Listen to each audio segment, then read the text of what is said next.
தாய்லாண்டில் இருக்க 3 சூப்பரான பிளேசஸை இந்த வீடியோவில் பார்க்கலாம். நம்பர் 1 மட்டும் மிஸ் பண்ணிடாதீங்க.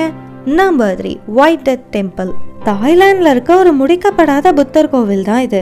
இந்த கோவில் சொர்க்கத்துக்கும் நரகத்துக்கும் இருக்க சமநிலையை காட்டுறதா சொல்றாங்க. இதனால இந்த இடத்துல இருக்க சிலைகள்லாம் ரொம்பவே வித்தியாசமா இருக்கும். இந்த கோவிலுக்கு வெளியே நரகத்துல கஷ்டப்படுறவங்களோட கைகள் தெரியற மாதிரியும் உள்ள போற வழியில சொர்க்கத்துக்கான வாசல் மாதிரியும் இருக்குமா. இதை முழுசா கட்டி முடிக்க இன்னும் 50 வருஷம் ஆகும்னு சொல்றாங்க. நம்பர் 2 ஃபோலங்கா. நார்தர்ன் தாய்லாந்துல இருக்க ஒரு மலையோட எச்சில் அமைஞ்சிருக்க அழகான கிராமம் தான் இந்த ஃபோலங்கா. இந்த கிராமமே பச்சை பசேல்னு சுத்தி அழகான மலைகளோட இவ்வளோ சூப்பரா இருக்கும். இதனால டூரிஸ்டோட ஃபேவரட் சன்ரைஸ் அண்ட் சன்செட் பார்க்குற ஸ்பாட்டா இதுதான் இருக்கு. நம்பர் 1 பார்க்கறதுக்கு முன்னாடி இந்த வீடியோ பிடிச்சிருந்தா ஒரு லைக் கொடுத்துட்டு அப்படியே நம்ம சேனலையும் சப்ஸ்கிரைப் பண்ணிக்கோங்க. Number 1 dragon temple.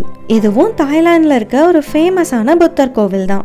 80 வருஷம் பழமையான இந்த 17 மாடி பில்டிங்க ஒரு பெரிய டிராகன் இப்படி சுத்தி இருக்க மாதிரியான சிலையை வடிவமைச்சிருக்காங்க. இந்த பில்டிங்க்கு மேல ஒரு பெரிய புத்தர் சிலையும் பார்க்க முடியும். இது பார்க்கவே யூனிக்கா இருக்கனால டூரிஸ்டோட ஃபேவரட் ஸ்பாட்டாவும் இருக்கு. இந்த 3 பிளேஸ்ல உங்களுக்கு எதை பிடிச்சதுன்னு மறக்காம கமெண்ட்ஸ்ல ஷேர் பண்ணுங்க. தேங்க்யூ ஃபார் வாட்சிங்.